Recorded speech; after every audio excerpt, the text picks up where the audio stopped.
C'est le même. Il dit en anglais, les problèmes-là, il veut ramener ça 500 millions sur Terre. Allez-les, sacrament, tu gogol! J'suis capoté merde!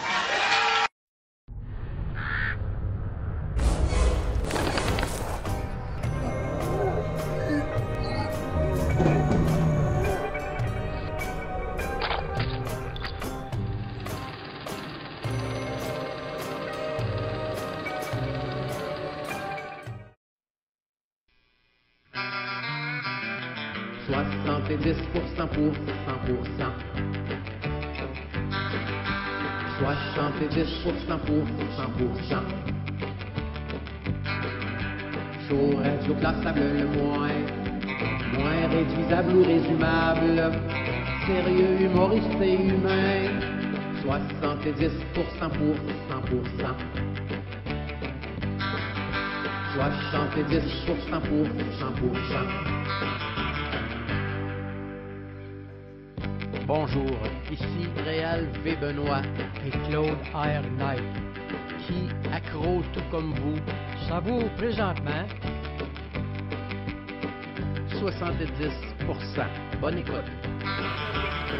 Chabadabadabadabada. Hey, salut tout le monde, bienvenue à 70%, un peu comme à chaque lundi depuis un bout de temps. Hein, je suis obligé de mettre quelque chose en bas à gauche. Et cette semaine, on y est allé pour de bonne humeur. Hein. On a quelques épisodes ici en archive. Une émission qui a redéfini un petit peu ce qui était la virilité pour les Québécois et les Québécoises. Et ben voilà, cette semaine, je suis accompagné par Chinook. Namasté. Namasté, Chinook. Qu'est-ce que tu chinook, dude? Ah, ben, j'ai été vacciné dernièrement. Non! Ouais. J'ai une petite pine encore un peu. C'est ça. Bon, ben, tout le monde se retient d'y faire des jokes de 5G, puis on va tous grandir. Ouais, ben, moi, j'ai pas pris le même que les autres. Moi, j'en ai. Parce que moi, je suis spécial, hein? Ah, ouais, hein? Ouais, fait que j'ai fait un vaccin. Moi, j'ai demandé de. Il paraît que mettre plusieurs vaccins ensemble, c'est meilleur. Fait que moi, j'y ai dit, mais pas l'Astrada, là. Ils t'ont fait non, lui, genre, de toute façon, j'ai pas l'âge, fait qu'ils me l'ont, ils voulaient pas. Mais sinon, c'est ça. Puis là, j'ai mis ma petite dose d'adrénochrome personnelle. Ah, OK. C'est-tu celle que t'as faite à ta job ou... Ouais, mais ça, en tout cas, c'est le marché noir, là. Le marché noir de l'adrénochrome, c'est en ça. Live. Ben oui, c'est sûr.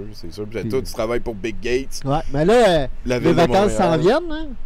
Fait que là, l'adrénochrome, on va lâcher là, ça lousse dans la nature, là, prochainement. Relâcher les contenants d'adrénochrome, tu veux dire? Ouais, okay, on va les... Ça, c'est le moment dans l'année où c'est qu'on les laissait lousses, là. Avant, on les faisait travailler dans les champs. Ben oui. Ou traire des vaches, ces affaires-là, ben oui. Et, mesdames et messieurs, en fait, j'ai une très triste nouvelle pour vous.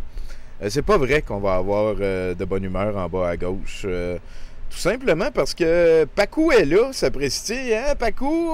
Allô, attends un petit peu, vas-y.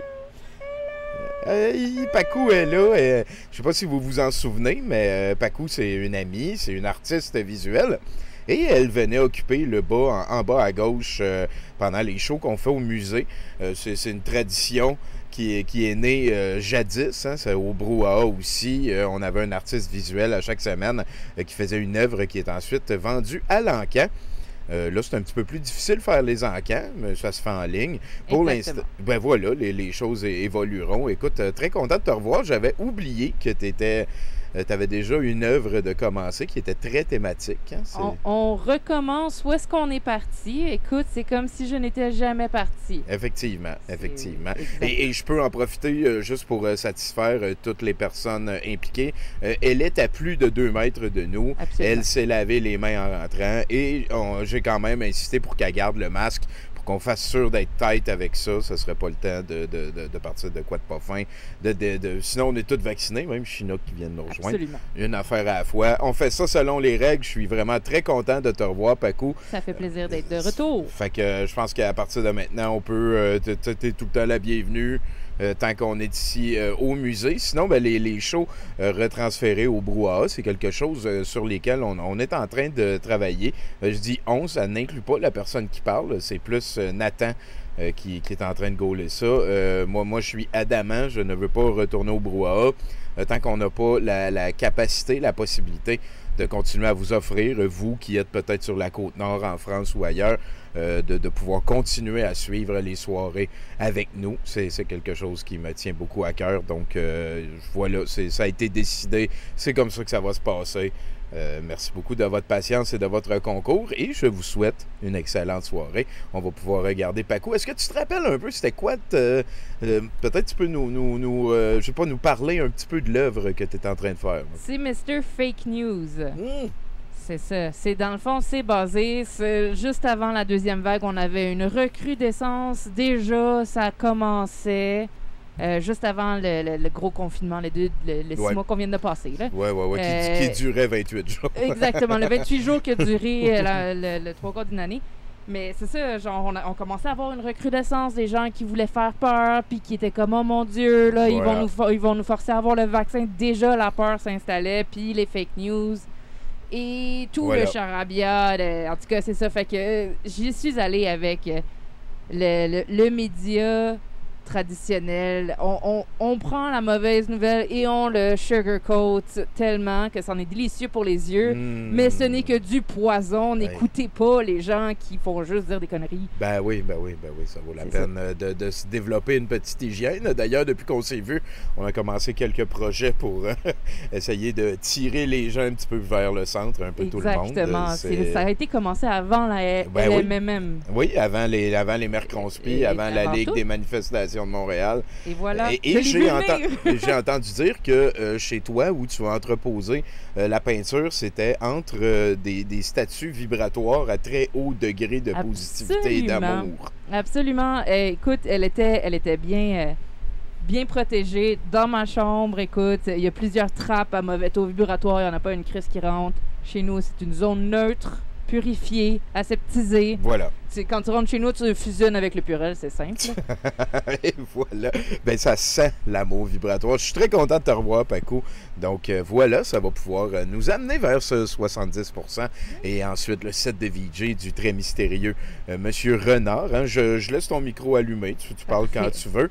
On va avoir aussi, en fin de soirée, écoutez, il y a des théories du complot qui traînent autour de cet événement-là. Tu peux juste le pitcher sur le lit si tu veux du mou, comme ça, tu n'auras pas à te faire chier.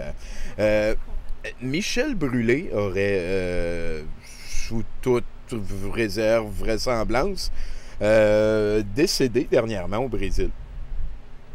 Je dirais qu'il n'était pas super populaire. C'était pas ses années les plus hautes en tant que Québécois au Québec. Donc, je peux comprendre l'exil en attendant le procès et le reste. Michel Brûlé aurait donc décédé suite à un accident de bicyclette au Brésil en visite chez son frère en attendant de revenir avoir son procès ici.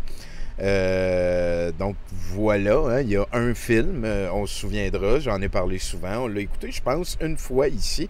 On a écouté l'autre affaire, ben écoutez, Paco, on la voit pas, et là, le gars, fait juste avancer un petit peu. Je pense que vous aimez mieux voir l'œuvre que son derrière de tête. Voilà, ça va ça. Ça va s'en venir, Il y a tout à... Ah ben non, j'ai pas encore fait la transition.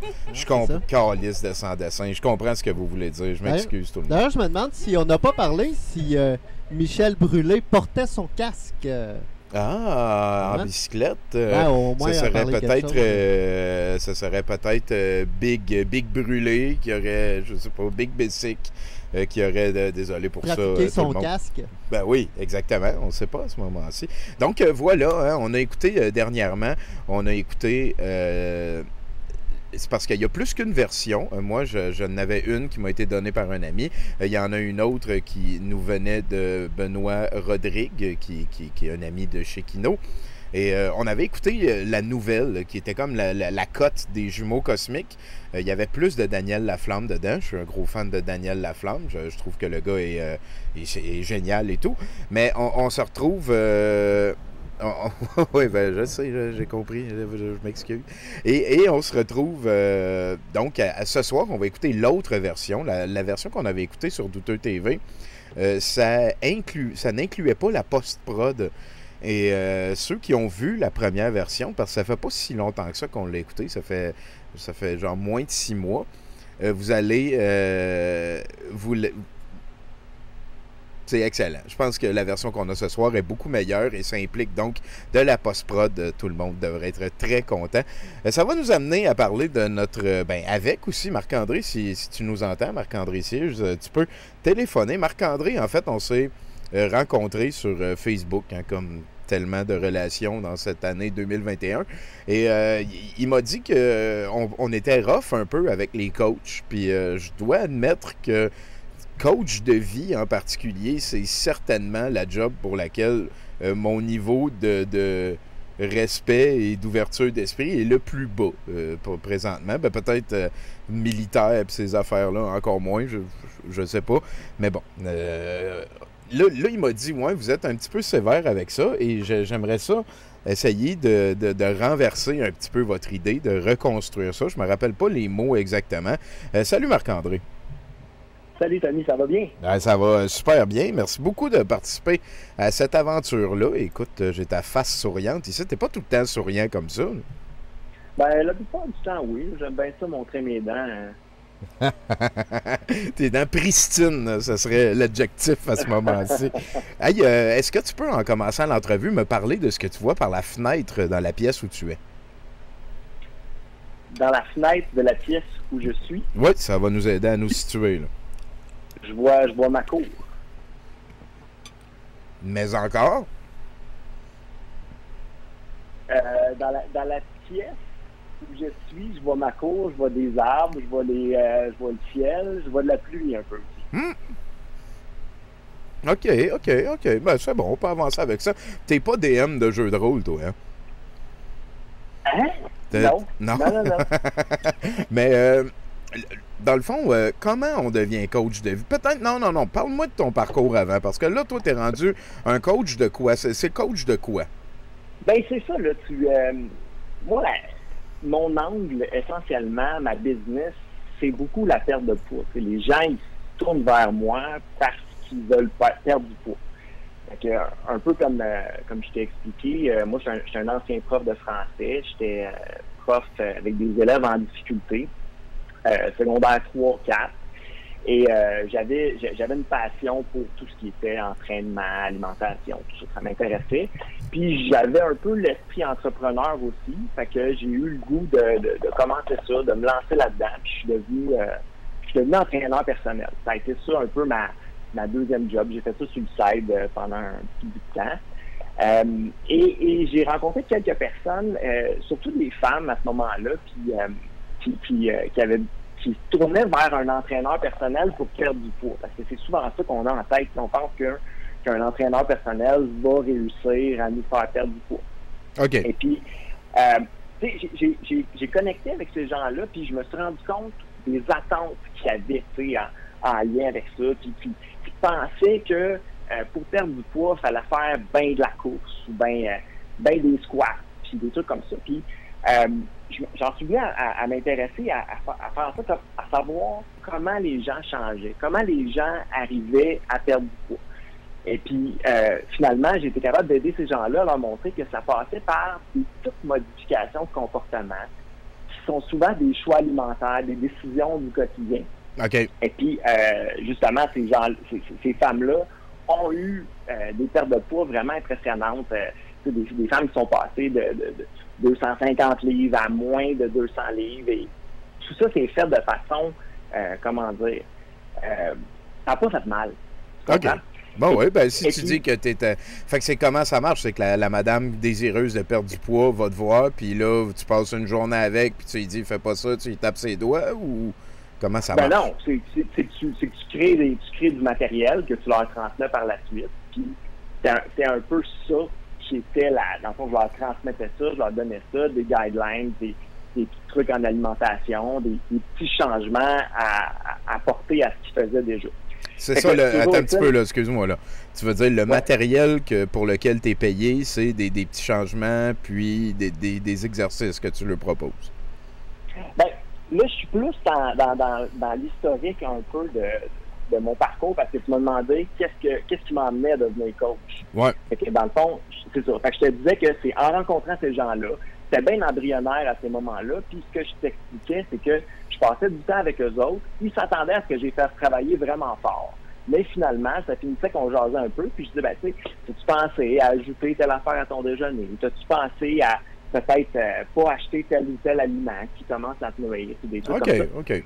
Fait que là, c'est comme ça que je me suis dit que peut-être que je pouvais en venir à aider plusieurs personnes. Et c'est là que, justement, je suis devenu coach à distance, en ligne. Puis là, oui, j'ai créé du matériel.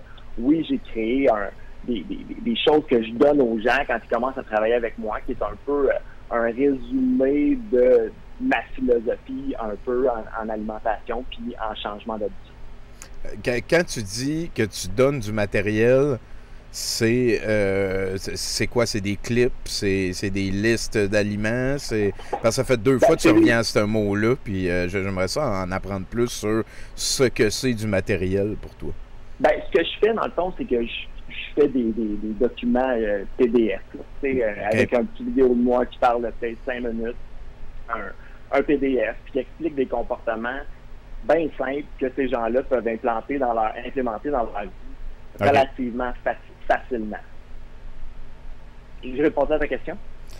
Je ne sais pas, mais continue, parle-moi encore. Ben, je te donne un exemple, OK? La première chose que je montre à tout le monde, c'est mange lentement. C'est la première affaire que je dis à n'importe qui commence à travailler avec moi. Okay. Le premier document que j'ai créé, il y a une petite mise en contexte qui vient avec ça. Tu sais, qu'on est habitué de manger entre 2 affaires. On n'accorde pas assez de temps à cette activité-là qui est de manger. Tu sais, on tient une sandwich en conduisant notre char ou bien les profs vont corriger en mangeant. Bref.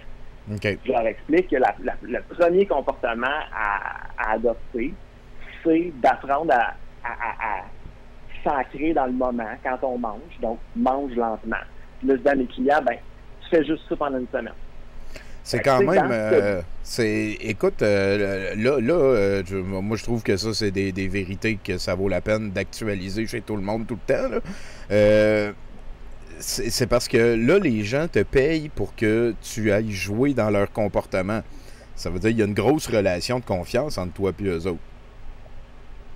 T'as raison. Est-ce que tu es supervisé à quelque part? Est-ce que tu dois des affaires à quelqu'un? Est-ce que mettons, la seule affaire, la seule limite, je dirais, que tu as, c'est ta propre morale là, à ce moment-ci? Oui. Oui. Tu sais, j'ai aussi fondé un peu ça en réaction à tout ce que c'est d'autre. Parce que si tu te mets le nez là-dedans, là, le domaine du fitness puis de la perte de poids, c'est all over the place. T'sais. Non, c'est sûr. Il y a déjà des milliards qui se transitent. C'est un marché saturé. Là. Il y a déjà des milliards qui vont dans la perte de poids, c'est sûr et certain. C'est ça. Ouais. Exact. Et c'est à peu près pas réglementé. Fait que, mettons, t'as les diététiciennes, les nutritionnistes, eux autres, ils ont un ordre. Puis tu as un autre professionnel, puis tu as les kinésiologues, qui aussi, eux autres, ont un autre professionnel. Okay. Les autres, dont moi, on est libre de se partir une entreprise, puis d'aider les gens dans leur modification de comportement, puis ça va loin, là. Tu peux leur vendre toutes sortes de produits. Effectivement. Pas grand-chose, c'est ça. Je te dirais, c'est probablement cette zone-là qui devient la place qui nous a, comme je dirais, collectivement ici à Douteux, créé un petit peu de malaise. Peut-être c'est ça aussi qui explique ce qu'on est en train de faire. Est-ce que ça t'est déjà arrivé, toi, Marc-André, de référer quelqu'un qui voulait devenir un de tes clients, de le référer à un autre spécialiste, genre à un ergologue, à un psychologue, à ce genre de spécialiste-là? Bien, absolument. T'sais, dans le fond, c'est un peu ça que je voulais te dire aujourd'hui, c'est que je pratique cette job-là tellement humblement, là, tu comprends? Je sais en quoi je peux aider les gens. Okay. Et c'est des choses, dans le fond, c'est un partage de pouvoir. Je leur explique comment organiser leur environnement, je leur explique comment organiser leurs assiettes, mais je leur dirai jamais quoi manger exactement.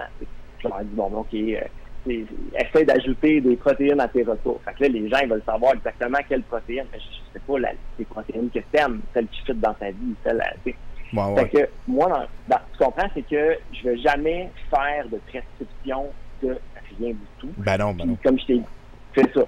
Fait que quand il y a quelque chose qui dépasse un tant soit peu mes compétences, c'est certain que je réfère, que ce soit à un médecin, que ce soit à un psy, que ce soit à un kinésiologue, peu importe. Quelqu'un qui va être plus compétent que moi pour faire ça. OK.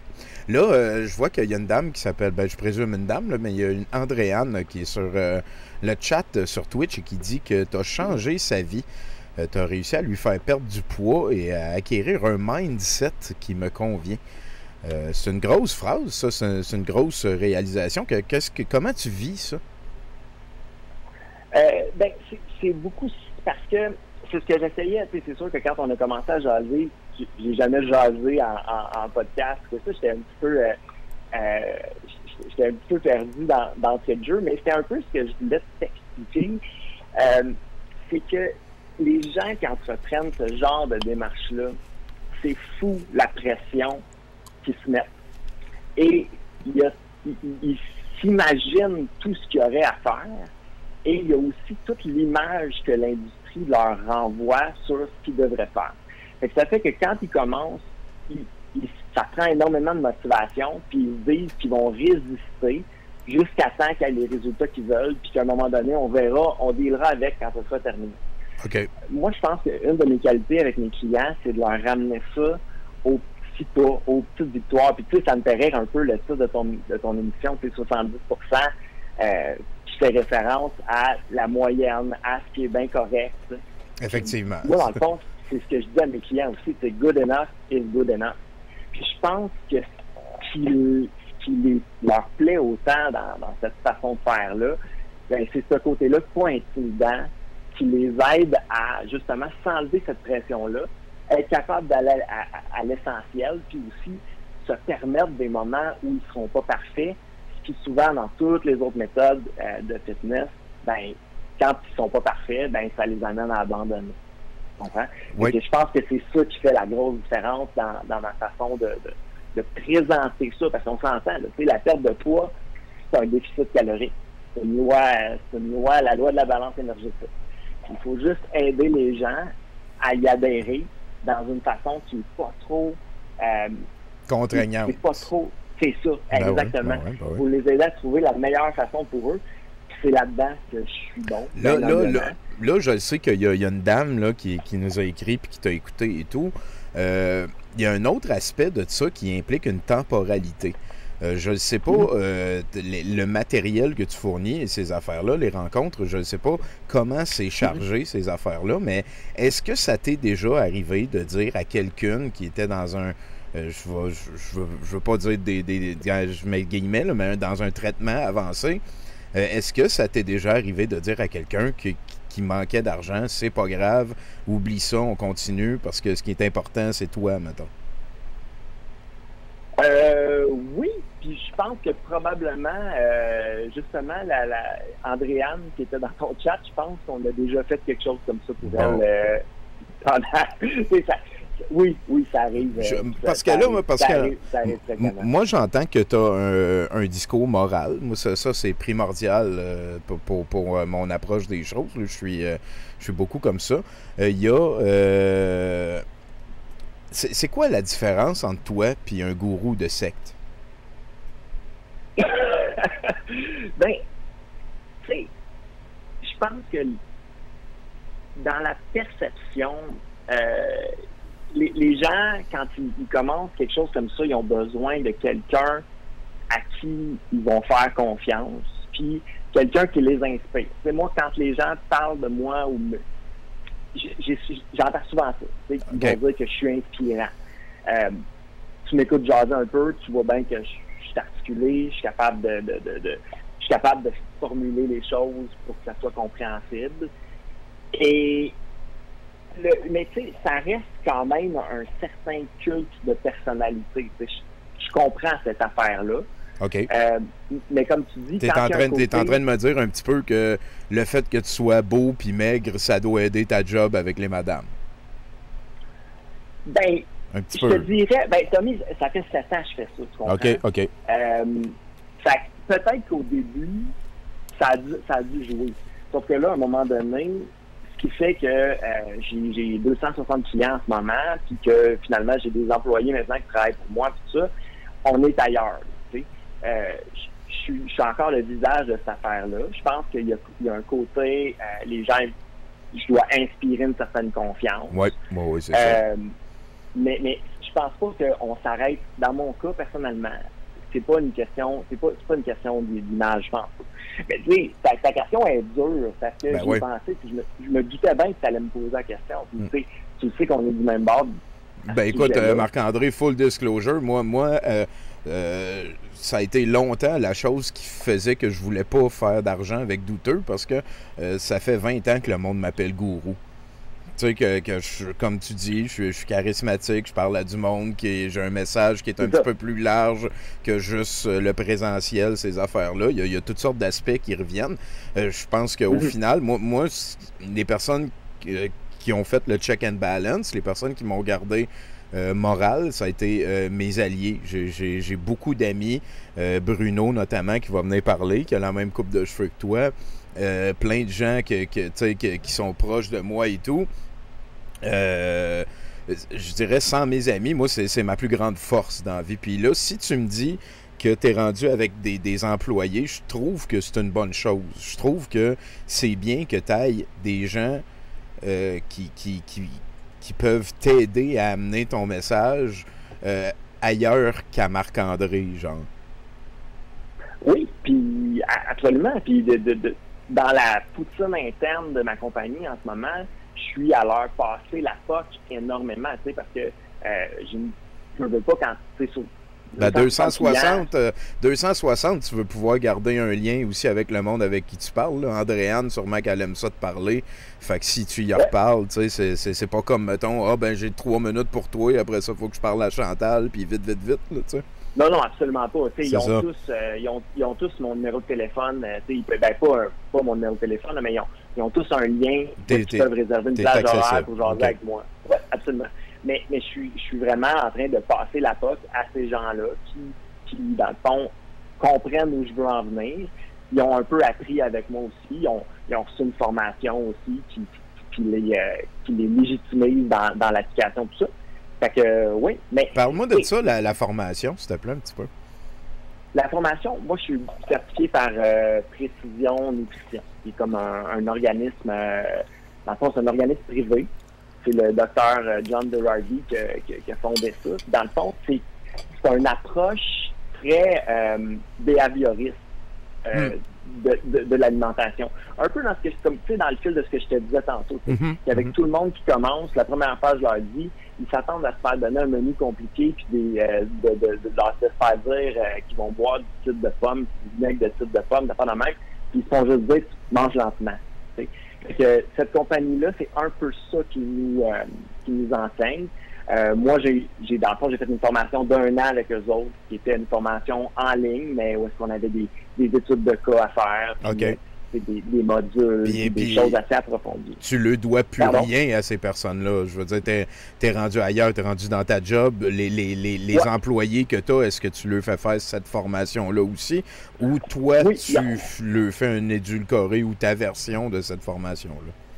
Ben, ils ont les deux, dans le fond. Ils ont la formation que moi, je leur donne. Puis, ils ont suivi un peu la formation de base que moi j'ai suivi. Moi, j'ai fait niveau 2, puis les autres, ils ont niveau 1. J'aime ça, ce bout-là de la formation aussi, que tu dis qu'il y a un docteur qui s'occupe de ça. Je dis pas que tous les docteurs sont indispensables à un processus sain, mais quand on parle de perte de poids, parce que aussi, là, toi, t'es coach. Oui, je comprends. J'aime ça aussi que tu as utilisé le terme behavioriste, parce que c'est beaucoup ça. Hein, c'est je dirais, la manière qui donne le plus de résultats qu'on connaît. Là. On a été capable d'apprendre un poisson rouge à jouer au soccer avec le behaviorisme. Fait que je pense OK, ben écoute, je pense pas que les coachs viennent d'être réhabilités, mais moi je pense que Marc-André Sears en tant que coach, à date, je suis correct. avec ça. Ça coûte combien? Ça coûte combien tout ça? Mais c'était pas mon but de réhabiliter les coachs en jasant avec toi. OK. Ce que je voulais faire, c'est, vu qu'on est dans les mêmes milieux, je voulais t'expliquer en quoi ça consistait, parce que c'est sûr, je te suis, je t'écoute, I relate aux choses que tu racontes, puis c'est sûr qu'à chaque fois que tu parlais des coachs, je me disais, ouais, mais on est plus que des trucs vibratoires qu'on voit. C'est bon, ça, c'est la première fois que tu parles de vibration. Ben, ouais, c'est ça. Fait que, non, c'est ça. Fait que... Écoute, t'es sûr que t'es pas venu me parler parce que tu me trouvais gros et tu voulais me proposer quelque chose? Ben, maintenant que t'en parles... Mais ça coûte combien? Ça coûte combien une première consultation, mettons? Ça coûte... Ça dépend, je dirais. Ça dépend de la personne, ça dépend ça dépend de ce qui est à faire comme travail. Mais tu sais, si je peux te donner une idée, là, le suivi avec... Ouais, Ballpark, le suivi avec nous autres, c'est 150 $ aux 4 semaines. Aux 4 semaines, 150 $ par mois. OK. À réfléchir. Ben, ça dépend de ce que tu...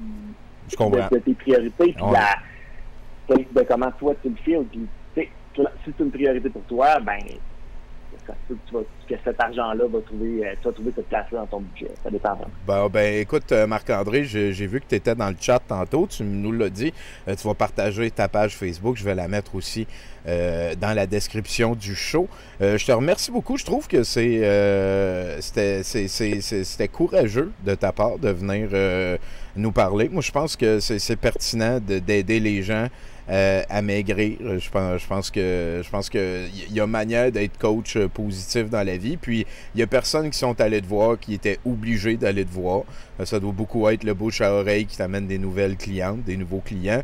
Fais attention de rester transparent. Puis je pense aussi que j'aimerais ça, avant de te laisser aller, puis de tourner la page, j'aimerais ça que tu me parles d'une des fois dans ta vie, idéalement, par rapport à ta job de coach, que tu t'es trompé. Que je me suis trompé? Oui, une gaffe que tu as faite, que peut-être tu t'es excusé à la madame, peut-être que tu aimerais ça la revoir pour t'excuser. Une gaffe. Oui. Une gaffe. Il y en a tellement. C'est surtout parce que je fonctionne en ligne. J'ai pas toujours la personne devant moi. Des fois, il y a quelque chose dans les communications. On communique surtout par courriel. Ouais. Fait que, mettons, quelqu'un peut me dire à un moment donné quelque chose comme mon service la décevait. Okay. Puis là, j'ai été porté à essayer justement de me justifier, de remettre ça un peu sur elle. Ben écoute, c'est pas le service, c'est toi, ou quelque chose comme ça. OK. Une genre de petite montée comme ça, ouais, qui a fait que probablement qu'elle n'a pas gardé un bon souvenir de moi. Ben, c'est pas une grosse gaffe, là, mais... écoute, t'as passé mon test, Marc-André. T'as passé mon test. En tout cas, celui sur l'affaire négative. On espère que ça s'est passé pour le mieux. Et écoute, à ce moment-ci, j'aimerais ça on va partager ta page Facebook. On va tenir les gens au courant. Est-ce que tu joues à Magic the Gathering? Écoute, j'essaie encore de comprendre la première question que tu m'as posée, en savoir qu'est-ce que je voyais par ma fenêtre. Non. Je joue pas à Magic the Gathering. OK. Et est-ce que tu peux nous faire un indicatif, s'il te plaît? Absolument. Bonjour, je suis Marc-André Fils et j'écoute 70% pour trinquer mes fréquences vibratoires. Oh, ben mon tabarnak, c'est excellent. Merci beaucoup, Marc-André. Et là, je sais pas si tu vas réécouter le chat. Si tu vas relire, j'ai l'impression qu'il y a beaucoup de gens qui étaient en mode mercredi ou les jeudis soirs. J'espère que tu vas avoir la même patience que tu as eu avec moi, avec eux. Je pense que Mustongi a dit quelque chose de très cool. Là. Il a dit, si je vous dis tous les psys sont comme le Doc Mayou, ben tout le monde va dire, ben non, c'est sûr que tous les psys sont pas comme le Doc Mayou. Fait que je pense que c'était... J'aime beaucoup ce qu'on vient de vivre. Ça m'a fait du bien. C'est un petit peu ça de briser la chambre à écho. Et j'insiste, je te félicite encore d'être venu au devant de ça. Puis j'espère que tu vas rendre plein de gens heureux et que tu vas les aider en restant moral puis drette. C'est ça qui a l'air d'être le plus important. Hey, merci beaucoup, Tommy, ça fait plaisir. Hey, à bientôt, mon gars, merci. Salut. Bye. Ouais, hein? Ben écoute, on vient de jaser en dehors de la chambre à écho. Hein. Faut voir ça comme ça. Ouais. C'était cool. J'aimais ça que... je pense que c'était plus une attitude, là, la dernière question, quand je viens demandé une fois qu'il s'est trompé. Je voulais, parce que les gourous, eux autres, ben non, tu sais, je n'ai eu 260, puis ça a marché, puis ces personnes étaient des gaffes, blabla. Puis là, il en a pris sur lui, puis il a dit, ouais, il y en a plusieurs. Fait que j'ai eu l'impression que c'était juste comme une attitude que je voulais tester, plus que pour avoir une vraie réponse, un vrai nom, ou ce genre de patente-là. On a oublié quelque chose, Chinook, en début d'émission, avant d'aller parler avec Bruno. Est-ce que c'est de quoi tu nous parles entre chaque chroniqueur, toi, ce soir? Ben, écoute, le Kung Fu pis tout, ça me prend tellement de temps que j'ai pas en plus, je passe la fin de semaine avec ma petite copine. Puis, fait que là, t'es juste là. Toi, tu chinook, puis c'est tout. C'est ça, OK. Ouais. Bon, ben, on essaiera de te faire des affaires, là. Les chroniqueurs, si vous avez une idée de choses que vous voulez faire à Chinook, gênez-vous pas. En attendant, je pense qu'on s'en va parler à Bruno. T'es-tu là, Brown One? Je suis là. Est-ce que tu m'entends, Tommy? Je t'entends super bien. Je vais prendre un petit bout de temps ici pour aller lever le volume de Discord. Et voilà, tiens. Reparle, mon cher. Ben oui, j'ai eu peur. T'étais pas encore connecté sur Discord pendant toute l'entrevue. Je sais. C'est ma gaffe. J'avais oublié d'aller cliquer là. Mais je pense que sinon, tout va bien. Comment ça va, toi? Tu vois, pis ça, Tommy, c'est une des gaffes que toi t'as faites. Puis moi, ce que je fais, Tommy, c'est que je te garde humble. Oui, c'est vrai. Que tu l'as dit dans l'entrevue. Ben oui, c'était grâce à moi. Entre autres. T'étais pas devenu un Christ de trou de cul. Donc. T'es un de mes meilleurs alliés pour ça, c'est sûr et certain, Bruno. Alright, Tommy, c'est pas juste. Comment ça? Qu'est-ce qui se passe? Là, les Chevaliers Dorés de Las Vegas jouent ce soir contre notre Sainte Flanelle. Ben oui, devant 18 000 fans. 18 000 fans, Tommy, qui vont leur envoyer du chi puis leur permettre de jouer plus fort au hockey. Ben oui, c'est à Montréal, ça? Ben non, à Las Vegas. À Las Vegas, OK. En échange, quand ils vont arriver à Montréal, c'est seulement 2500 fans de nos habitants qui seront admis à l'intérieur de l'aréna de Westmount, ou peu importe où est-ce qu'ils jouent à cette heure. Ah, si, je pense que j'ai vu Éric Duhem chialer là-dessus.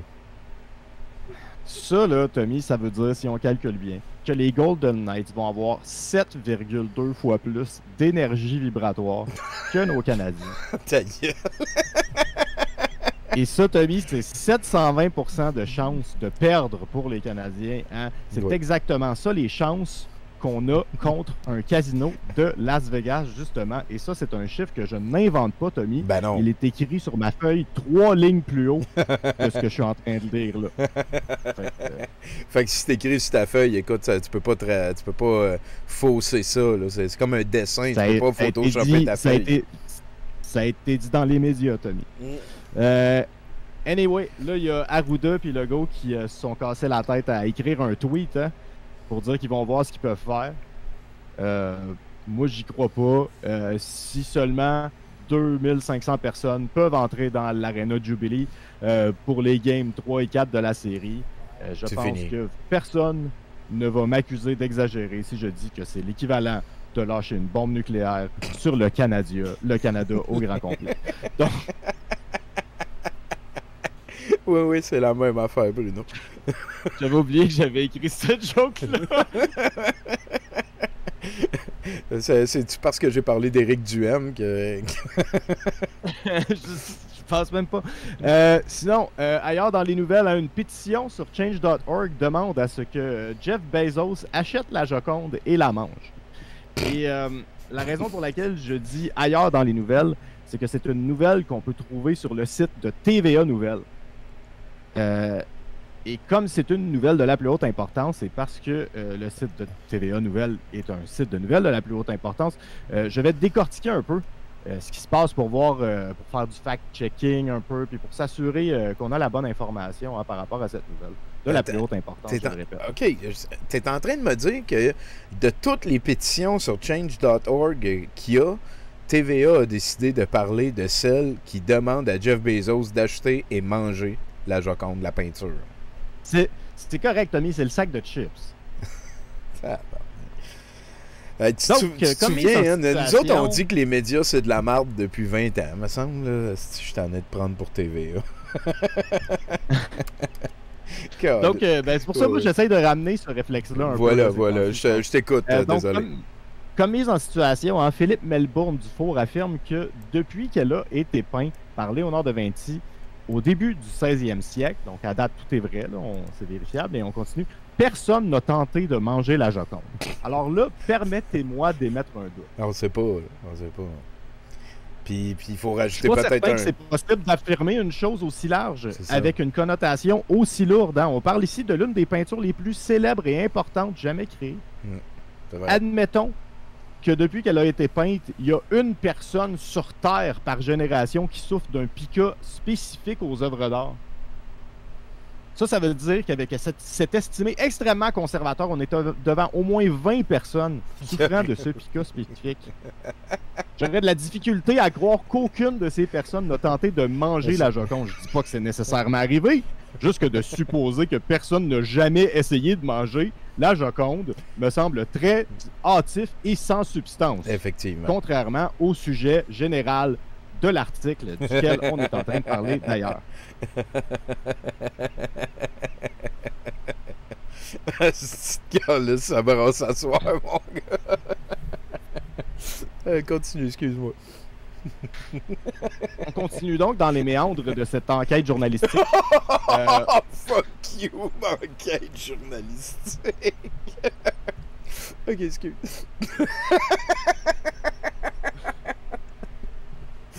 C'est que ça brasse. Oui, on apprend que certains internautes veulent maintenant que quelqu'un mange la Joconde, hein, et que Jeff Bezos est leur champion. Et ça se fait par l'entremise d'une pétition sur Change.org. Change.org, d'ailleurs, voté 7 années d'affilée par Bruno Trends, la compagnie avec le nom le plus ironique.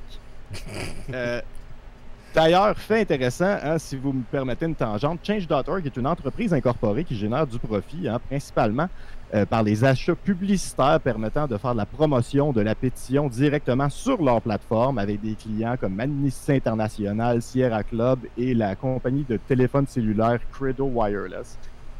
À part ça, ils ramassent des informations de gens, hein, qui signent des pétitions sur ce qui leur tient à cœur.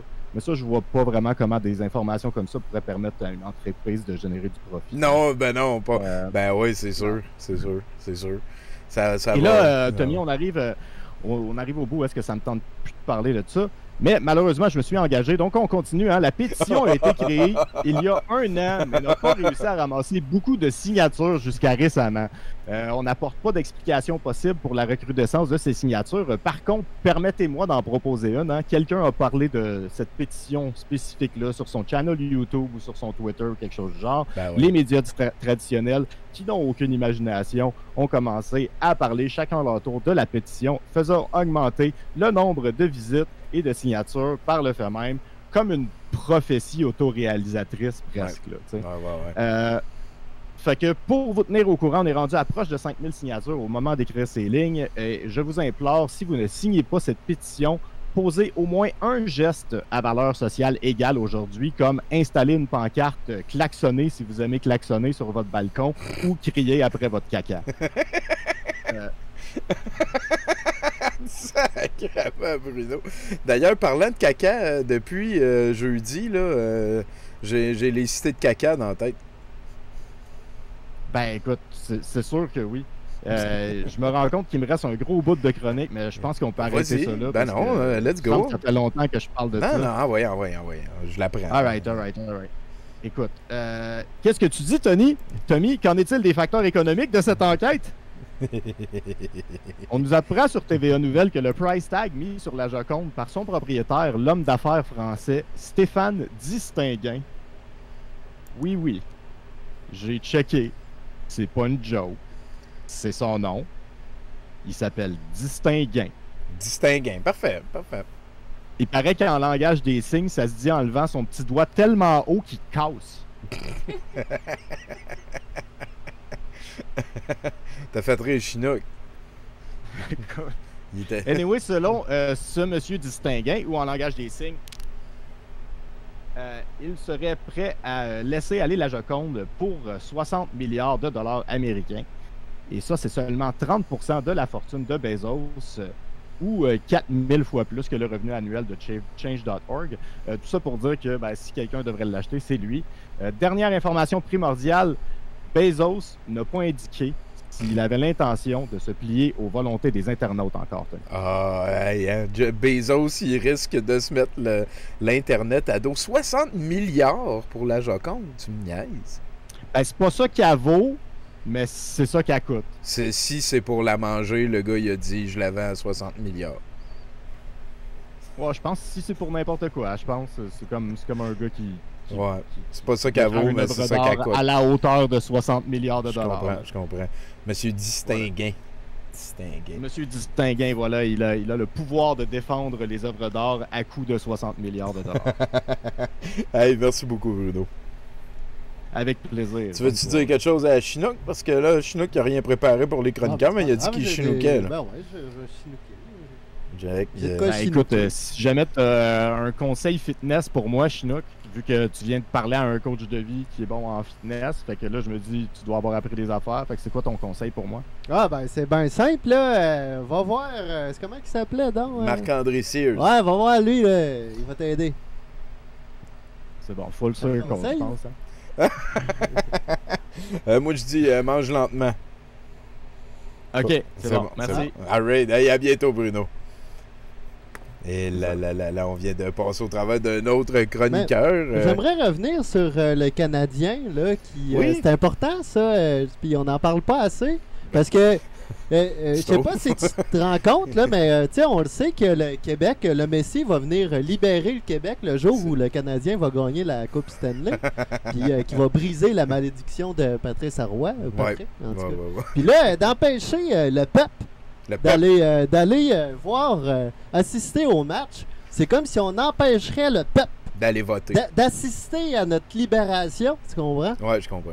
Et ça, je ne sais pas. Surtout que dans un autre pays, ailleurs, où les gens sont plus vaccinés puis tout, ben là, ils vont, eux autres, mais nous autres, on pourrait pas.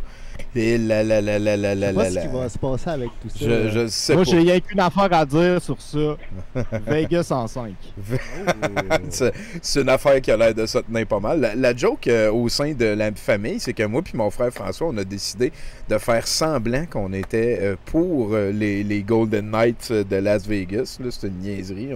On n'écoute pas le hockey pantoute. Puis là, ben, ça donne qu'il se pogne en finale, en série contre l'équipe de mon père. Fait que je vais faire semblant d'aimer le hockey encore pendant une série. Vegas en 4, moi je dis. Vu que je connais ça en Chris. Là-dessus, on s'en va parler à Marie-Pierre, j'ai l'impression. Salut. Hey, salut, Simard. Comment ça va? Ah, chaque jour est un cadeau. Ce qui me tue pas me rend plus fort. Je viens d'écouter mon entrevue avec le roi Enoch. Chinook, il chinook. Paco est de retour. Ça va bien en oui. Ah oui. Ça roule, hein? Oh, moi, avec, ça roule en maudit. Je suis de bonne humeur. Ben oui, ça va bien. Je finis l'école dans une semaine. L'été arrive. Ça va bien. Ça va. Ouais, c'est ça. Que des belles nouvelles pour une fois, là. Sauf que, justement, le bonheur, puis ça, fait en sorte que ce soir, j'avais envie d'être en mode confidence. Ah! Ouais. Oh, tourner la page. Je tourne la page, oui. Ouais, tourner la page. J'en parle pas beaucoup, en fait, parce que moi, je viens de Charlemagne. Oui. Oui, c'est ça, ma confidence. OK. La ville de Céline Dion, OK? Oui. Et j'en parle pas beaucoup parce que je voudrais pas lui faire de l'ombre, bien entendu, là, parce que on me compare souvent quand même à Céline Dion, mais quand elle avait 12 ans, là, je suis pauvre, puis ma mère aussi sait faire des gâteaux. On a beaucoup de points en commun. Mais pour être franche, on me compare plus souvent à sa sœur Claudette. Ah ouais, hein? Vous vous rappelez? Ouais, Claudette Dion. Parce que je l'admire quand même, Claudette. C'est une femme un peu plus modeste, sans prétention. Je sais pas, pour être heureuse, Céline, elle a besoin de glissade d'eau dans sa cour. Ben Claudette, elle a même pas de cour. Oh non, non. Livre Claudette alone. Des bonnes jokes de Claudette Dion. On dirait oui, des jokes des années 90. En tout cas, je suis vintage. Ben, j'étais en train de lire des vieux crocs, puis je suis à jour. Je suis à jour dans mon T'es Claudette. à jour? OK. Bon, ben, parfait d'abord. Parce que là, c'est ça. Là, c'est le bout de ça rien mochonnant. Là, je l'aimerais un peu à en parler, là, mais c'est vraiment pénible, en fait, d'être né dans la même ville que Céline Dion. OK, ouais. Peu importe mes succès, on va toujours me comparer à la seule vedette québécoise qui a eu le plus de succès à l'international, là, on s'entend, là. Ouais. Puis, dans le fond, moi, mes grands-parents, ils n'ont jamais cru vraiment en moi, puis, en moi. En général, ils croient en moi, mais comme à ma carrière artistique, pour te donner une idée, ma grand-mère, elle m'a déjà dit, hey, on est assez content là, que tu aies arrêté tes cours de chant. On savait pas comment te le dire. C'était dur là, quand tu as 11 ans de faire dire ça. Et l'affaire, c'est que mes grands-parents, moi, ma famille a bien connu Céline Dion dans son enfance. Ah oui, hein, personnellement? Très personnellement. Okay. C'est ça que je vous parle ce soir. Okay. Ouais, en fait, ils ont toujours plus cru en Céline Dion qu'en moi. Ce jour, j'avais envie de faire un topo des choses que mon grand-père a faites pour Céline Dion. Ben oui, OK. Ben oui. OK. Wow, c'est alors, capoté. pour commencer, Céline Dion, elle habitait en fait juste à côté de la tabagie à mon grand-père. Puis comme elle était pauvre, il lui donnait des bonbons. Oh! C'est ça, c'est cute. C'est juste Ben que oui. moi, j'en ai jamais eu, mais en tout cas.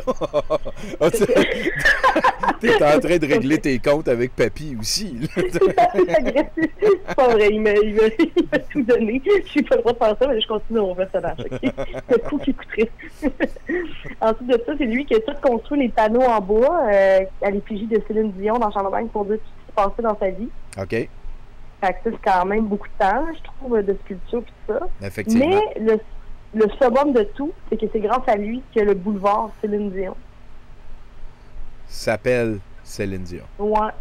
Parce que t'as pas le droit de donner une rue d'habitude qui s'appelle quelqu'un qui est pas mort. OK, ouais, effectivement. Là, effectivement. Mais là, vu qu'il se passe rien à Charlemagne, à part une boule. Je sais pas si vous avez déjà vu la boule à Céline dans le temps avant qu'il la retire, parce que c'était trop atroce. Là, mais... Y a-t-il un projet, j'ai entendu dire qu'il y avait un projet de renommer Charlemagne Célineville. C'est-tu vrai ou? Ben, non. Ben...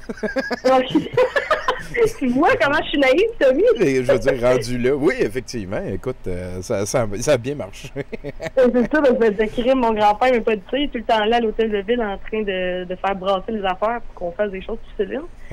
Mais le summum de qu'est-ce qu'il a fait pour Céline Dion, c'est qu'il a obligé ma mère et ma tante à l'inviter à dormir dans une tente avec eux. Parce qu'elle faisait trop pitié. Céline est allée dormir dans la tente avec ton grand-père. Non, non! Avec ma mère et ma tante. OK. Enfant. OK, c'est OK. Je sais que là, tu sais, par rapport à René Angelis, c'est toujours un peu louche, là, l'âge qu'elle aimait les garçons, là, mais mon grand-père, lui, il faisait pas partie. Puis aussi, ben, il y a des gros scandales qui viennent de sortir sur Céline, là, elle serait pédosataniste, là. Ben, ça, j'ai entendu, mais ça, je pense que c'est vrai, Tommy. Boy. Ouais, elle mange ça avec ses biscottes, elle. Oui, avec ses biscottes. Toi, tu prends ton adrénochrome comment, Marie? En plus, vous savez pas quoi? Non. Gars, vous avez capoté. Son nom, quand elle était jeune, le surnom qu'elle avait, Canine Dion, à cause qu'elle avait des grandes dents. Canine Dion, pédosataniste. Ah, ben des oui, enfants tabarnak, ben oui, le sang des... Ah, ben, hey, on vient d'en comprendre des affaires, là, si... Je pense pas que je peux aller plus fort que ce lien-là ce soir. Donc, hey, ben, merci beaucoup, Marie-Pierre. C'est tout un plaisir. T'es-tu en train de recommencer des shows pis tout? Y a-tu une affaire que tu veux essayer de populariser? Ben oui, c'est ton ça, Instagram? ça s'en vient, là. Ça devrait... Ben là, j'ai fini mon programme en écriture de série de fiction. Fait que là, j'essaie de vendre ma série de fiction. OK. Ça peut prendre quelques années, mais j'aimerais beaucoup ça écrire pour la télévision.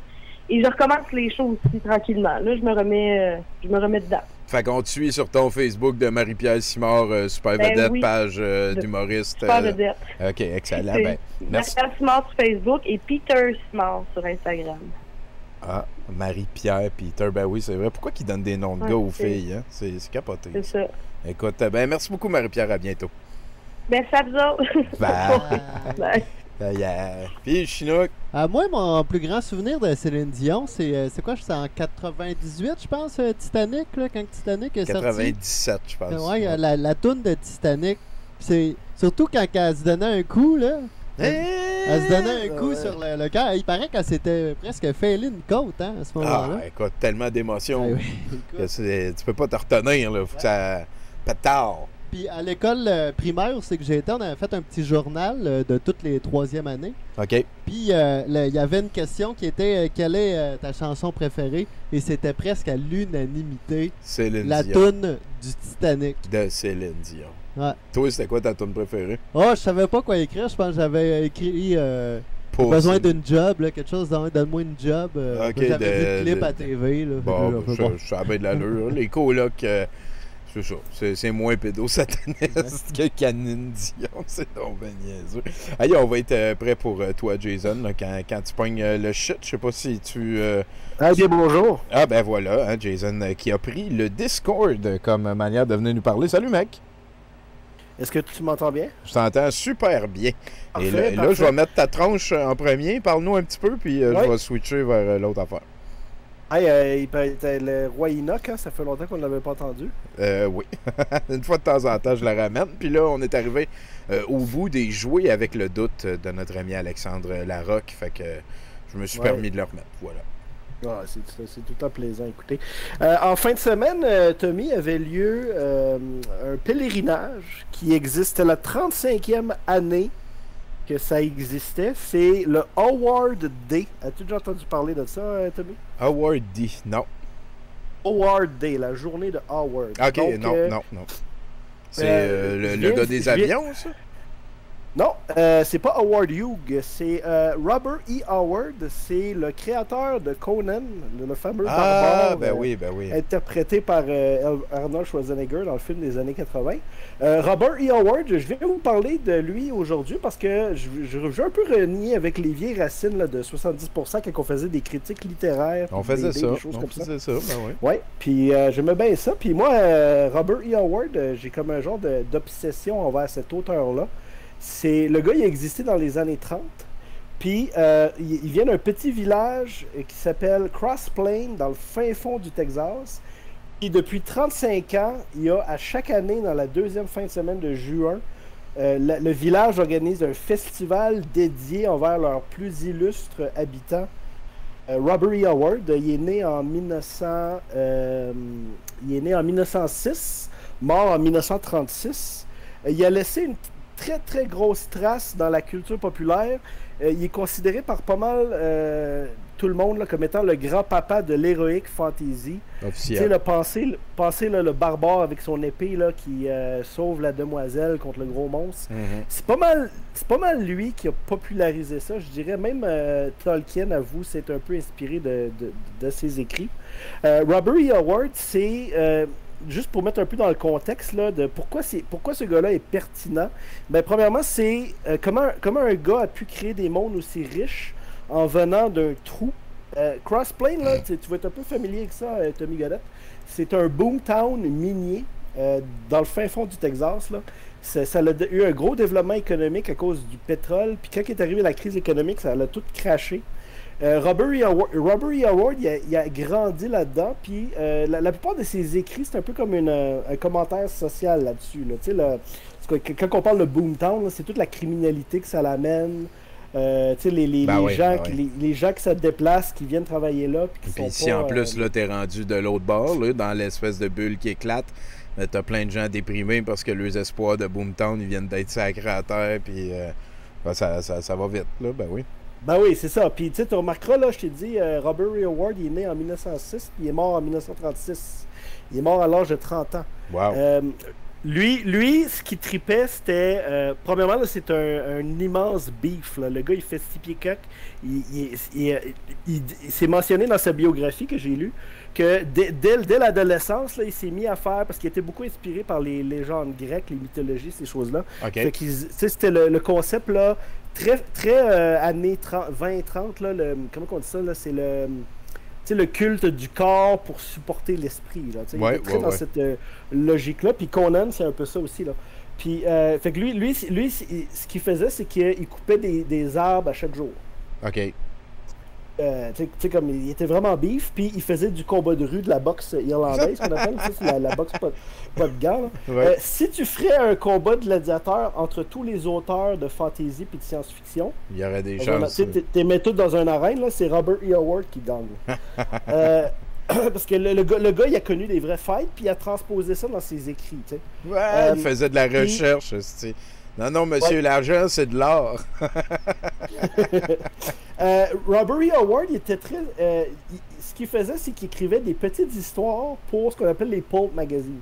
Okay. Donc, c'est là que Conan, ça a commencé. Les pulp magazines, il appelait ça pulp magazines parce que c'était fait avec du papier cheap, tu sais, du papier à base de pulpe. Ouais. Puis, c'était le magazine, là, écoute, pour être publié dans un pulp magazine, c'est vraiment simple. Il fallait que tes histoires parlent de sexe, puis beaucoup de violence.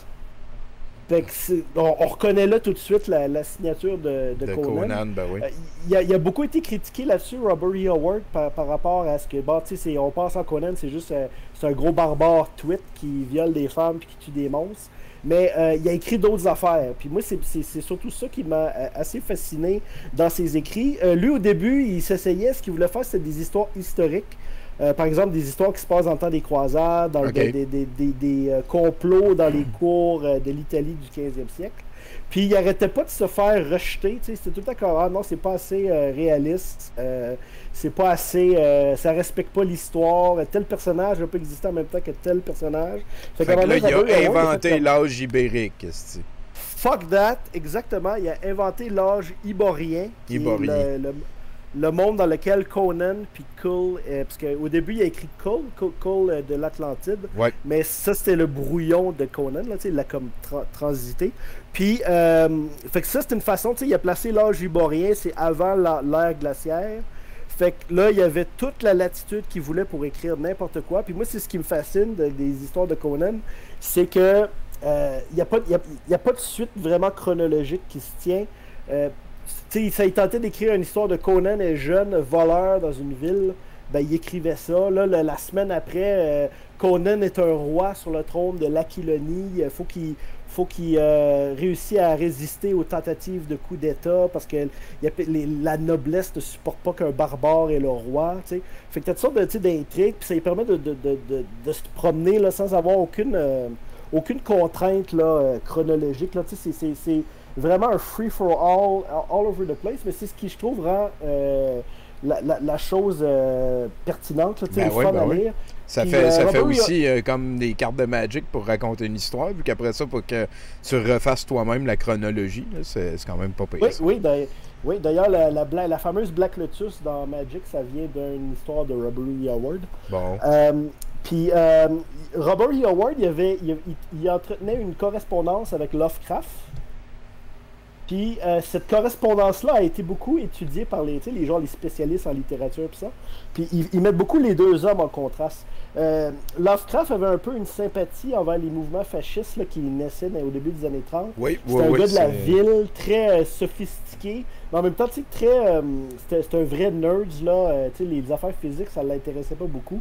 Ça contraste beaucoup avec Robert E. Howard, qui lui, c'était il faut être dehors, il faut un peu rejeter les conforts de la civilisation. Ouais. Les histoires de Conan, c'est ça, là, c'est les hommes sont forgés par les tragédies puis les problèmes qu'ils rencontrent dans leur vie. Je te cite ici Robert E. Howard qui dit dans un de ses livres « La barbarie est l'état naturel de l'humanité. La civilisation n'est pas naturelle, elle résulte simplement d'un concours de circonstances et la barbarie finit toujours par triompher. » Fait que Robert E. Howard est très...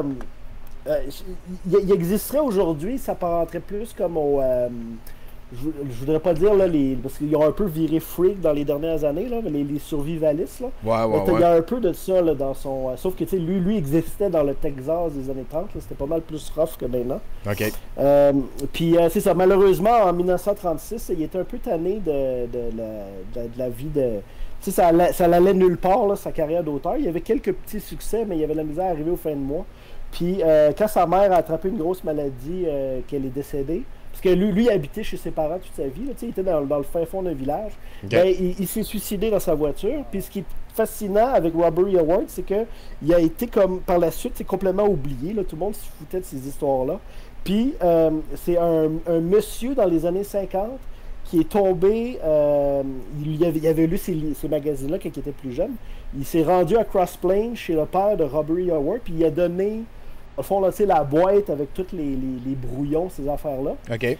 Puis ça a été. Il a vendu ça pour une poignée de change à un gars qui s'appelle Sprague de Camp, qui a réédité les histoires de Conan. Patao. Puis quand, comment ça s'appelle, le Marvel, les comic books de Marvel, ils ont tombé là-dessus dans les années 60. Ils ont remis ça en format comic book. Puis notre cher ami, comment il s'appelle, John Milius, qui a fait le film de Conan. John Milius, il a tombé sur ces comic books-là, puis il a décidé, OK, il s'est mis à lire les vieux écrits de Conan, qui sont très rough et très greedy. C'est ça qui a donné l'inspiration de faire le film de Conan qu'on connaît. Fait que Conan est revenu à la mode au travail du cinéma sur le long terme. Exactement. Ben, c'est quand même pas pire, ça. Oui. Mais Robert E. Howard, il est mort en 1936. Là, il y a une grosse période d'obscurité entre les deux. Moi, si vous voulez redécouvrir son œuvre, moi, ce que je conseille à tout le monde de faire, Robert E. Howard, c'est un gars qui racontait ses histoires. C'est genre, tu sais, à haute voix autour d'un feu. Là. Ouais. Fait qu'une façon de consommer du Robert E. Howard, c'est pas de le lire, c'est d'écouter les audiobooks. Fait que si vous allez sur YouTube, vous écrivez Robert E. Howard audiobook, sont toutes là gratuits. Là. Je vous conseille fortement de passer par là. C'est beaucoup plus plaisant à écouter qu'à lire. Ah, bon ben voilà. Il y a peut-être une version française qui va être trouvable aussi. Sinon, ça doit être en anglais. C'est tout le temps moins bon la traduction. Là, parce que ce qui est intéressant de Robert E. Howard, c'est justement sa plume. Puis sa maîtrise de la langue anglaise fait toute le charme du bonhomme. Bon, ben voilà. Écoute, merci beaucoup, Jason, de nous avoir éduqués sur le Howard Day du fier Texan qui a l'air d'avoir 53 ans puis qui est mort à 30 ans. C'est comme Fernand. Un jour, je vais y aller, man. C'est mon to-do, mon bucket list. Tu me tiendras au courant. Je vais y aller avec toi. Ouais. On fera un road trip pour aller prendre des photos de chemtrail puis de roadkill en chemin. Hey, merci, Jason. Ah, ben peut-être, Chinook, as-tu un commentaire? Ouais, ben c'est quand même une histoire triste qui finit bien au final, tu sais. C'est vrai. Le gars, il est mort déprimé. C'est vrai que c'est une histoire de suicide, puis que là, le monde, ils ont juste des bonnes affaires à dire sur lui. Là, ça fait que moi, ben, j'ai pu découvrir Conan, puis rêvasser sur ses exploits. Et voilà. Ben, merci beaucoup, Jason. Merci, Chinook, aussi, pour ça. Ça va nous amener à notre prochain chroniqueur. J'ai vu dans le chat tantôt quelqu'un qui disait qu'il était mal à l'aise d'écouter le film d'un présumé agresseur sexuel. Écoute, je suis pas en train de nier que Michel Brûlé, c'était pas une personne vraiment pas cool. Ce que je suis en train de dire, par contre, c'est que le film qu'il a fait, c'est du -8. Puis il y a personne qui va écouter ce film-là puis qui va dire on a perdu un grand génie. On va rire et on va rire de Michel Brûlé. Et le fait qu'il soit décédé récemment, je pense que ça... Écoute, je m'excuse si... Parce que de toute façon, on finit quand même par parler de ça au travers de son film aussi. Ben aussi, c'est sûr et certain. Et sinon, ben il y a une notion complexe que j'ai résumée en le pâté chinois d'Hitler. Hitler fait un esti de bon pâté chinois. Ouais, fait que, mais tu sais, ça veut pas dire que si t'aimes le pâté chinois d'Hitler, t'aimes ce que Hitler faisait à sa job. Ça veut pas dire ça. Écoute, tout le monde a des approches différentes à ce moment-là, mais je comprends la personne d'avoir posé la question, et c'est une question morale qui nous a incombé. Là, on est passé par là, je dirais même plusieurs fois au fil des années.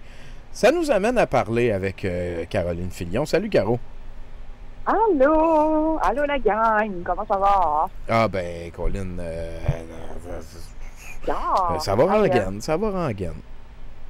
Oh ouais, rengaine? Oui, ça va rengaine. Ok, c'est bon. Hey, avant de commencer, moi je tenais juste à souligner que maintenant, je suis rendue avec un petit morceau de dessin de Bruno Corbin direct dans la peau. Et je certifie que personne n'a jamais essayé de le manger. Ce morceau de Bruno Corbin que tu as sur la peau, là? De dessin, ouais. De OK, pour faire un lien avec la Joconde. OK, excuse-moi. Oui. OK, je suis... OK, c'est un petit peu correct. On passe à autre chose. Présentement, gang, hein, le score de la game de ce soir est toujours de 0-0. Tout est permis. OK. Bon. Ça sent la coupe. Ça sent la coupe. Ben oui. Ça sent bien des affaires, la coupe. Ça sent les espoirs déçus et le fond de sac de sport. Ouais. Ça fait que, hey, j'ai sorti mon homme poétique pour vous autres ce soir. OK. Ouais, j'ai décidé de vous faire un petit poème. En fait, j'ai modifié un poème. Probablement le poème que le Québec connaît le plus au monde. Hein, d'une même, ça sonne bien. Alors, j'ai pris soir d'hiver et je l'ai transformé en matin d'été. OK. Hein? C'est concept. Je vais vous faire ça maintenant. Ah, comme la neige a pas neigé pantoute. Ma vitre est un jardin de what the fuck, le voisin d'en face sur son balcon à moitié tout nu avec les jambes écartées qu'on y voit tout le paquet. Ah, comme la neige a pas neigé pantoute. Qu'est-ce que le spasme de répulsion à la vision que j'ai. Tous les étangs sont pleins quel tabarnak. Mon âme dégouline de sueur. Que vis-je? Où coulais-je? Tous mes espoirs de rafraîchissement gisent patraque. Je suis la nouvelle Niagara, d'où les flots ruissellent en dessous de mes bras. Braillez, petits moineaux de mi-juin, au sinistre frémissement de l'aurore. Braillez, petits moineaux de mi-juin, braillez devant ma fenêtre. Braillez à partir de 4 heures du matin aux branches de l'arbre que j'envisage de couper. Ah, comme la neige a pas neigé pantoute. Ma vitre est un jardin de what the fuck, les kids du voisinage qui gueulent comme les mongols. Il est 7 heures du matin qu'on est samedi, hostie. Ah, comme la neige a pas neigé pantoute. Qu'est-ce que le spasme de l'été, avec toute la fatigue que j'ai. Voilà. C'était la minute poétique. Ça faisait longtemps qu'on n'avait pas eu un poème à 70%. Merci beaucoup, Caro. Ça m'a fait plaisir. Prenez soin de vous autres. Je peux en faire un pour Chinook aussi, hein? Ouais, comme le Chinook à Chinooketé. Ah, Chinooketé. Ouais, ben, Chinook, il dit que c'est correct. Tu veux-tu chinooker un petit peu ou?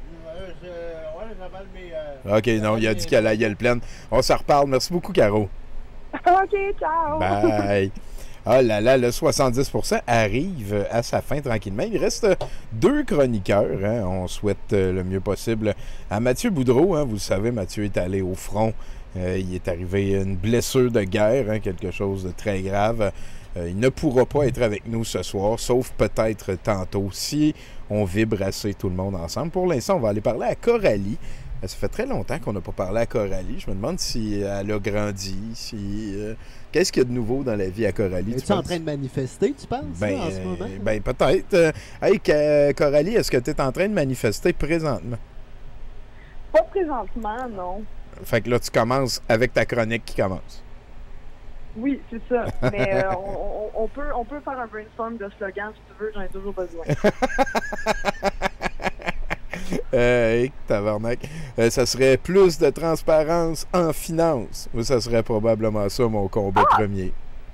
C'est bon, ça. Ça n'est pas pire, hein? Moi, les paradis fiscaux, c'est ça. Moi, les paradis fiscaux, c'est l'affaire que j'aime le moins au monde. Mais c'est le fun d'y aller, par exemple. Oui, aux paradis fiscaux. Ah, t'as sorti ton Daniel Tadros. T'es taquine, toi. C'est comme tout le dilemme, genre. Ah oui, moi, Daniel Tadros, c'est de loin mon conspi préféré. Ben, c'est le fun. C'est-tu un chandail de lui, quelque chose? Non, pas encore. Mais j'ai mon t-shirt de fuck la LMM, par contre. Ah, bon, c'est parfait, ça. Tu pourrais, genre, te faire un numéro de joueur derrière. Fuck la LMM numéro 19. Sais-tu pourquoi ça serait numéro 19? Ça, 19, ce serait incroyable. Ouais, 19 parce que c'est comme Joe Sakic. Puis Joe Sakic, c'est un des gars avec qui j'aurais du sexe n'importe quand. Si t'entends Joe, je t'attoue.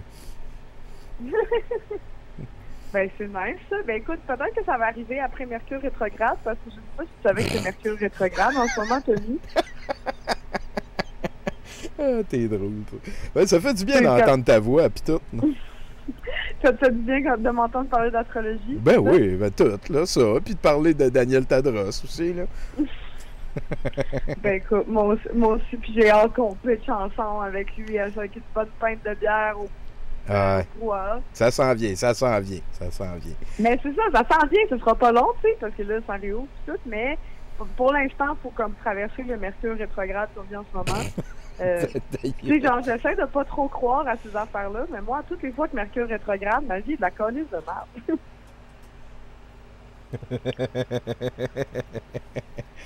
Genre, cette semaine, j'ai fait un flat sur mon vélo, puis c'est sûr que c'est de la faute à Mercure rétrograde, puis surtout pas à cause de l'usure de mon pneu qui avait 10 ans. Là. Ouais, je comprends. C'est sûr que c'est Mercure, tu sais. Puis je suis arrivée sur un lieu d'accident, en plus de voiture, qui impliquait une voiture, une moto puis un vélo. Tu sais, comme quand tu vois ça, c'est toujours un choc, tu sais. Ouais. C'est dur à vivre tout seul, tu sais. C'est pas le genre de truc que je peux partager sur Instagram. Non, s'il te plaît. C'est comme, là, faut tout vivre ça tout seul, tu sais. En plus, c'est une voiture qui a coupé le coin pour tourner à gauche, tu sais, puis un motocycliste qui a foncé dans la porte, puis là, ça a pogné un vélo, tu sais. Puis là, moi, la prochaine fois que j'attends un automobiliste dire que oui, mais les vélos, il faut pas leur stop, je pense que j'ai fait manger mon cadenas. OK. Quand un cadenas en U, là, ça doit pas bien passer, je pense. Non, effectivement. Il va falloir que tu fournisses de quoi pour le couper en petits morceaux, par contre. Ouais, peut-être, c'est vrai. Écoute, mais pour vrai, j'aille tellement ça, les chars, là. Je pense que c'est l'affaire que j'ai eu plus après les politiciens. Puis les paradis fiscaux. Mais par contre, ouais, c'est ça. Mais des politiciens dans un coffre de char, par contre, ça me dérange pas. Non!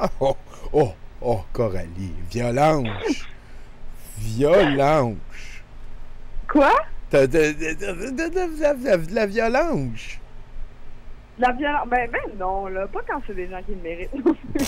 OK, on avance. Une joke de politicien dans le coffre du char. Mais sinon, on est en train de traverser la... Mais ça, ma faute, c'est Mercure rétrograde. C'est vrai. Ça, on a établi ça, effectivement. C'est ça. Je vais protéger nos sinon, on ours. est aussi en train de traverser la pire sécheresse du Québec. Ouais, j'ai lu quelque chose là-dessus. C'est-tu vrai, ça, ou c'est... Ouais, comme depuis le mois de mai, il aurait dû pleuvoir à peu près 100 mm, puis il y a plus à peu près 10 mm. Puis genre, même s'il pleut en ce moment, c'est quand même pas assez. Ouais. Fait que je voulais juste vous dire que, messieurs, oubliez pas de boire beaucoup d'eau puis de pisser sur des fleurs. Effectivement. Hey, ça, Coralie, là, pas de joke, là, j'ai déjà demandé sur Facebook si, mettons, je me promène en auto dans le désert puis que j'arrête à une place pour faire pipi, est-ce que le cactus sur lequel je fais pipi, il est chanceux? Puis? Ben, je sais pas.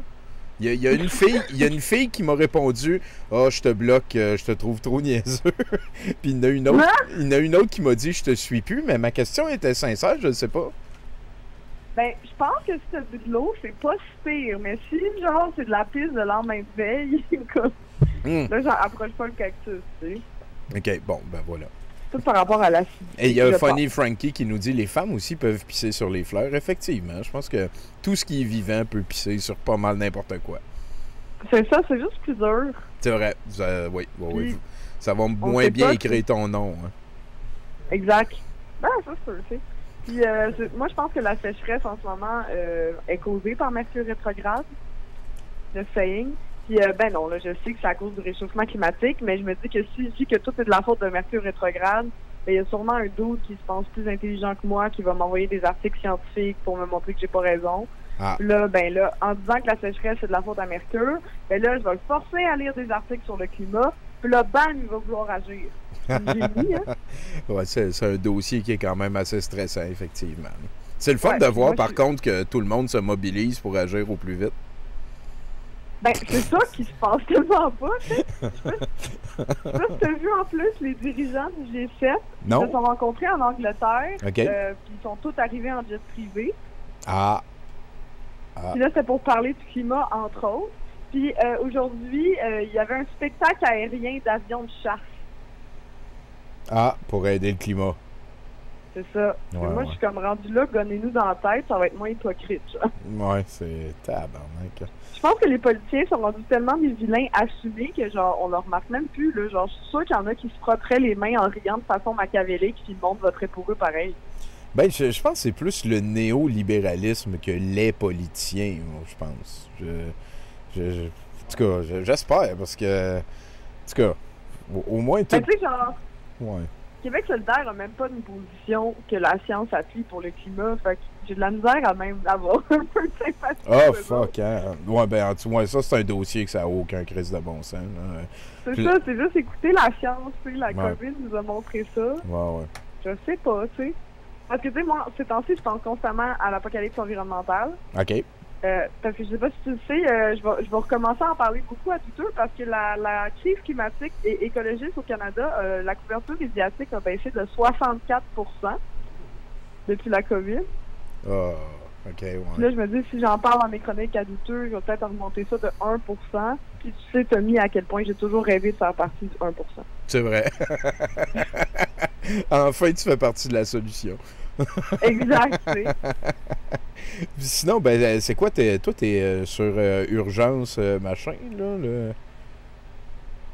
Voyons, c'est quoi le groupe que t'es, là, si, mettons, on veut suivre tes aventures d'activiste, là, c'est... C'est Wake Up Callis. OK. Je ris, mais ça serait le fun qu'on le fasse. Mais les éveillés, eux autres, sont quand même réveillés, là, les autres sont réveillés, là. Ça va être... ça, t'es-tu prête mentalement? Parce qu'un coup qu'on va être vacciné puis que ça va être fini, là, le confinement et tout, moi, ma prédiction, c'est qu'on va juste remettre en doute tout ce qui est lié au climat. C'est pas parce qu'il y a 98% des études qui sont d'accord et qu'on voit des effets concrets dans nos vies de tous les jours que, tu sais, ça sera pas comme une source de marde que Steve l'artiste puis tous les autres gourous vont pouvoir jongler dans nos faces. Là. Ouais, mais il faisait comme déjà ça. Là, j'ai plus peur aux gens qui sont comme climato-attentistes, qu'on appelle. OK.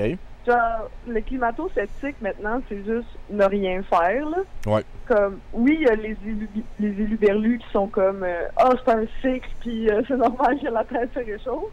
Mais genre, il y a aussi les gens qui sont comme, oui, la Terre se réchauffe. Oui, on est vraiment dans marbre. Et je décide de ne rien faire.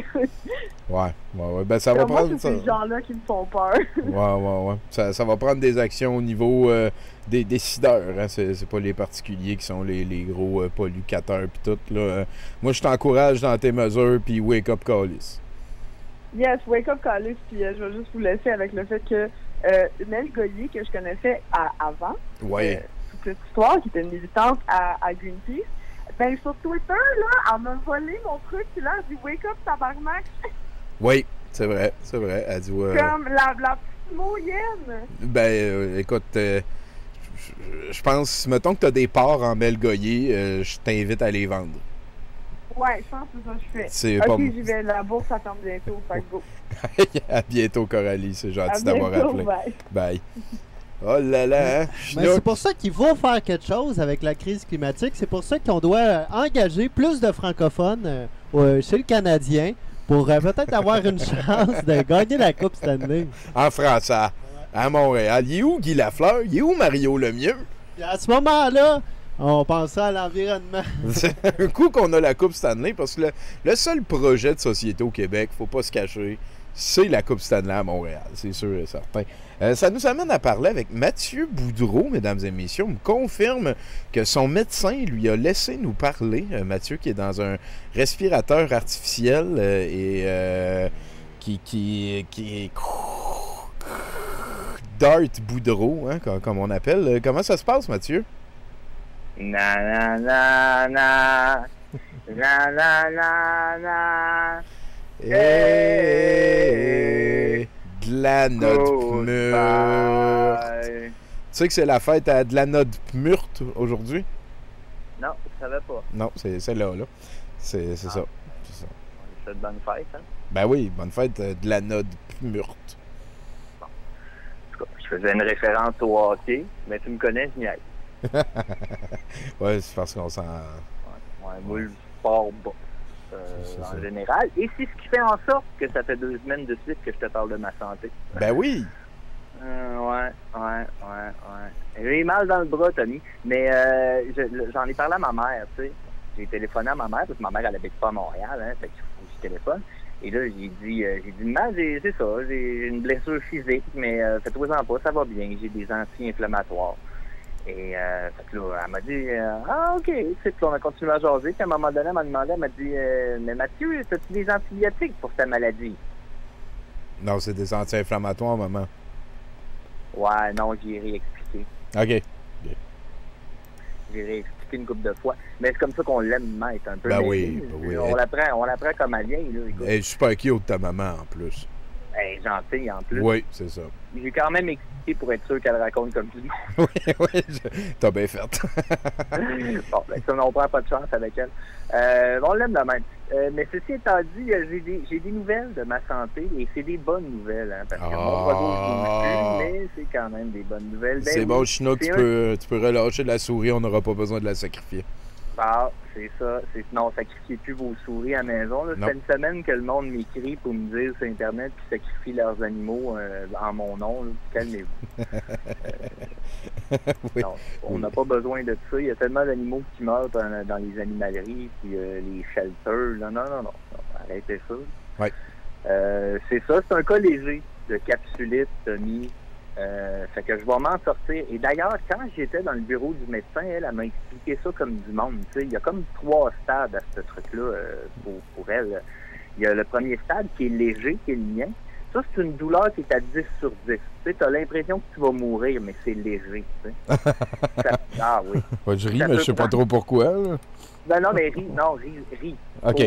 OK. Puis, mais ça peut prendre quelques semaines à des mois à guérir, puis il y a peu de chances de séquelles. Fait que bon, on est content. Il y a le stade 2. Le stade 2, c'est une douleur qualifiée de détresse, hein, d'agonie. Et ça peut prendre des mois, voire des années à guérir. Et il y a des risques de séquelles accrues à ça. Oui, okay. Et le stade 3, mais moi, au stade 3, j'avais déjà perdu connaissance en imaginant la douleur des 2 autres. Fait que, ouais. Je sais pas trop à quoi ça ressemble. Là. J'imagine ton bras est encore attaché après ton corps, mais c'est pas toi qui gères, je sais pas. Je sais pas pourquoi je ris encore. Écoute, tu dois vibrer. Mais écoute, j'ai quand même une autre bonne nouvelle, c'est que j'ai un pied dans le système de la santé. Ah! Ben oui. Ça fait longtemps qu'on en parlait à 70% de ça. Ben oui. Quand est-ce que tu vas enlever tes pieds dans tes plats? D'ailleurs, mon fils, il me l'a dit.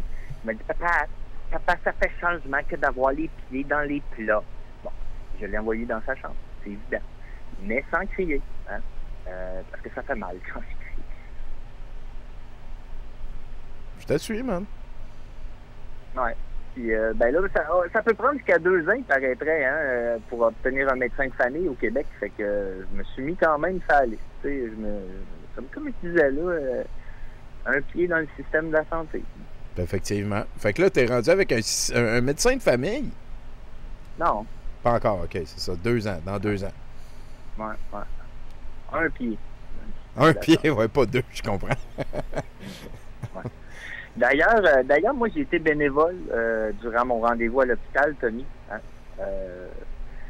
parce que ils m'ont envoyé prendre une radiographie.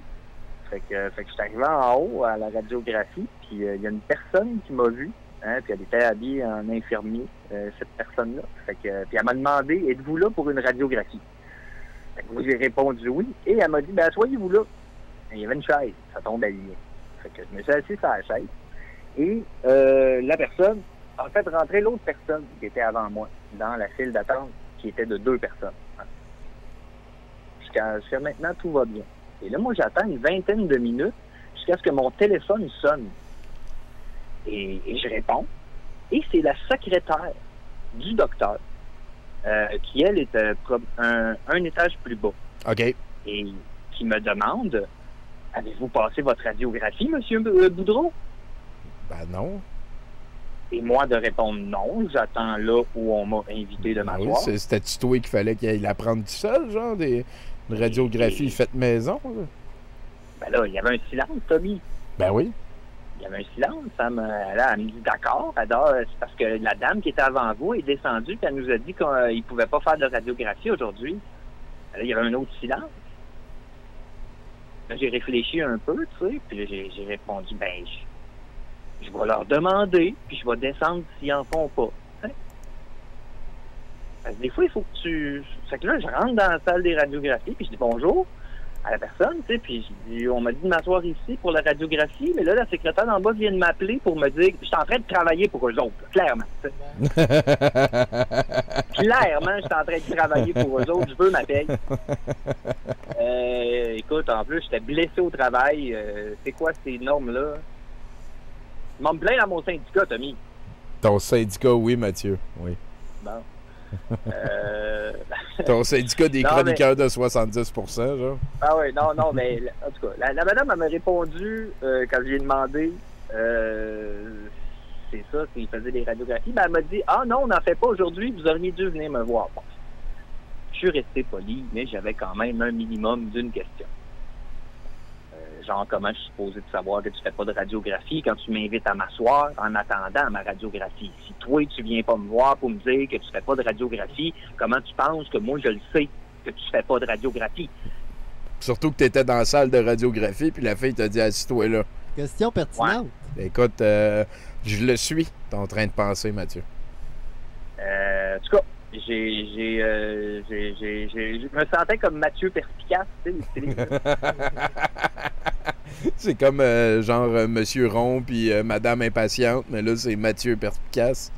Ben oui, j'aurais dû être assis puis faire comme cela fait bien trop longtemps que j'attends ici.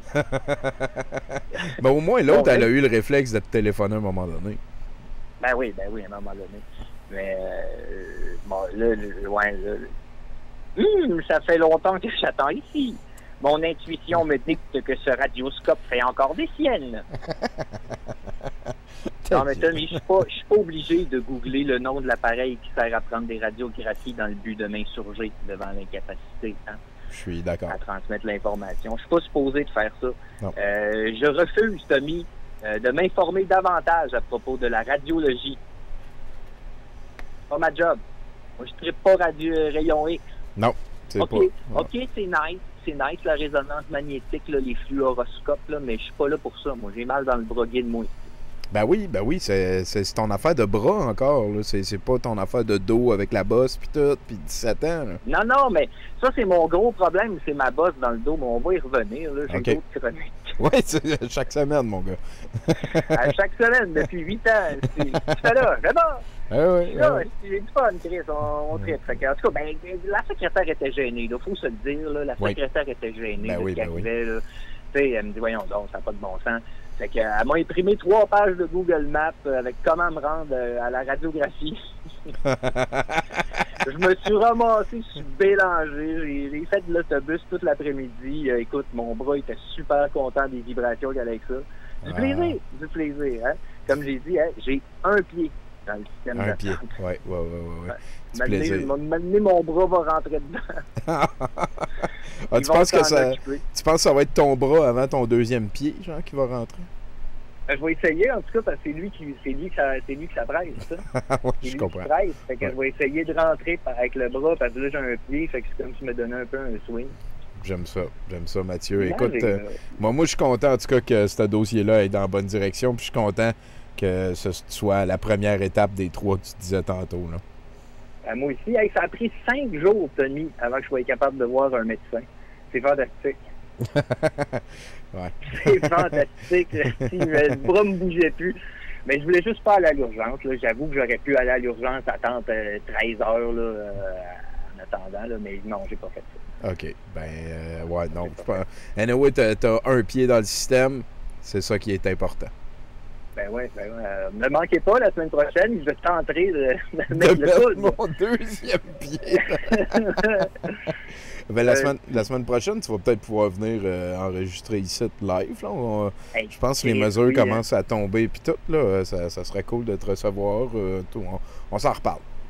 Ça serait nice, ouais. En tout cas, je vais me costumer si c'est le cas. Ah, cool, c'est parfait, j'aime ça. On t'arrangera quelque chose. Puis, peut-être tu veux parler à Chinook un petit peu pour un conseil, quelque chose? Ben, j'aimerais ça. Je m'ennuie de Chinook. Peut-être un conseil, ouais. J'en ai besoin ces temps-ci. Là, tu vois, Chinook? Ah, on y va avec la classique, hein? Lâche pas! Bon, ben voilà, c'est le conseil. On te souhaite une bonne fin de soirée, mon Mathieu. Merci bien gros d'avoir appelé. Merci. Yeah! Peace out! On s'en rejase. Hey, ça nous amène à la fin de ce 70%. Paco, j'aimerais ça que tu prennes le micro et que tu nous parles un petit peu de ce que tu viens de rajouter sur la peinture. Yes! Bon, ben c'est ça, il n'est pas fini. Je pense qu'il manque juste quelques petites lignes, puis j'ai réussi. Dans le fond, si vous le voyez pas à cause de l'angle puis tout, c'est une grosse TV avec un gros le like, le gros thumbs up, avec l'arc-en-ciel en arrière parce que tout va bien aller. C'est bien sûr un message médiatique pour ne pas nous faire paniquer. Effectivement. C'est ça. Et bien sûr, la unicorn sur le dessus parce que c'est tellement magique, les médias. Ça t'amène tout le temps la magie puis tout. Bien sûr, dans sa petite poche de veste, il y a les dollars roses donnés par les grosses compagnies. Ben oui, Big Pharma puis tout. C'est ça. Puis en arrière, c'est un setting, on le voit pas beaucoup, là, mais c'est un setting de guerre. T'as des petits soldats avec un drapeau d'Illuminati. T'as les caisses et tout avec un drapeau c'est ça, Fear Nike. C'est ça, t'as le signe de Nike, mais c'est Fear qui est marqué au lieu de Nike. Et avec de l'autre côté, t'as OB avec le classique, la grosse face. Coca-Cola. Ben oui. C'est ça. Puis avec toutes les... puis en haut, il va avoir probablement Big Brother is watching you dans fait le petit... mettons, tu vas finir ça lundi prochain au prochain show? Absolument. J'aime ça. Tu mets un peu de hockey là-dedans? Ben, j'ai dit à la face, il est content. Merci Paco, tu finiras ça comme ça te tente. Yes. Merci beaucoup. On peut vous inviter à aller voir Sucrose Collective ou sinon M Mystery, c'est ça? Hein? Exactement, sur Instagram. Voilà. C'est l'Instagram de Paco. Hein? Allez la follower, liker, puis tout. Vous savez comment ça marche quand tu es un artiste visuel. Merci beaucoup Paco. Ça fait plaisir. Et merci beaucoup Chinook d'avoir gaulé ça avec nous, avec moi. Plaisir. Ben oui, merci à tous les chroniqueurs. Merci beaucoup à Marc-André Sears, notre invité du début du show. Hein. Je le répète, je vais encore mettre le lien Facebook vers sa page. Je l'ai trouvé très courageux. Je n'ai pas d'opinion finale par rapport à la chose. J'ai trouvé qu'il y avait des bonnes réponses à des questions pas nécessairement faciles que je lui ai posées. Je souhaite aussi bonne chance à toutes les personnes de bonnes intentions si ils cherchent à maigrir souvent de manger lentement puis de couper dans le liqueur. Tu viens de faire un 30-40% facile. Sinon, merci à tous les chroniqueurs. Ça a été très gentil. Merci à Martin Godette et à podcast.com.